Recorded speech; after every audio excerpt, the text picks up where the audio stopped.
पहले जनसंघ जो बाद में चलकर बीजेपी बनी। श्यामा प्रसाद मुखर्जी ने 21 अक्टूबर 1951 को जनसंघ की स्थापना की थी, जो आगे जाकर बीजेपी बनी। भगवा पार्टी ने अपनी इस यात्रा में कई उतार चढ़ाव देखे हैं।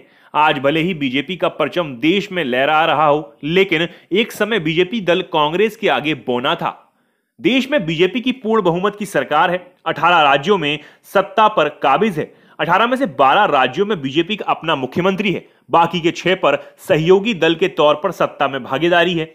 6 अप्रैल 1980 को दिल्ली के फिरोजा शाह कोटला मैदान में 10 सदस्यों के साथ शुरू हुई बीजेपी देश ही नहीं बल्कि दुनिया की सबसे बड़ी पार्टी होने का दावा भी करती है। केंद्र में 303 सीटों के साथ बीजेपी सत्ता में है, लेकिन यह 42 साल का सफर बीजेपी के लिए उतना आसान नहीं था। यह वही बीजेपी है जिसके नेता अटल बिहारी वाजपेयी की सरकार मात्र 1 वोट से गिर गई थी। 4 दशकों में बीजेपी ने लंबा सफर तय किया है। 2 सांसदों से 303 सांसदों का सफर।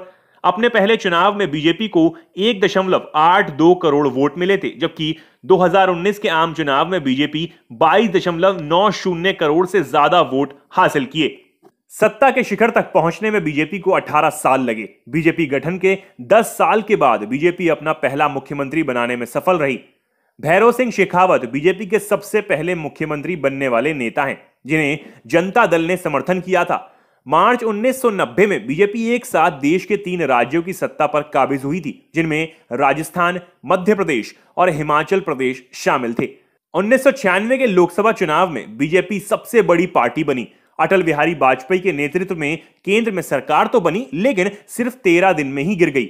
1998 में बीजेपी ने फिर सरकार बनाई, जो कि सिर्फ 13 महीने तक चली। 1999 से 2004 तक बीजेपी पहली बार 20 दलों से अधिक के साथ राष्ट्रीय जनतांत्रिक गठबंधन बनाकर सरकार बनाने में सफल रही। प्रधानमंत्री नरेंद्र मोदी के नेतृत्व में 2014 के लोकसभा चुनाव में बीजेपी ने इतिहास रच दिया। 2014 में नरेंद्र मोदी को बीजेपी की तरफ से प्रधानमंत्री पद का उम्मीदवार बनाया गया। यहां से बीजेपी का एक नया युग की शुरुआत हुई।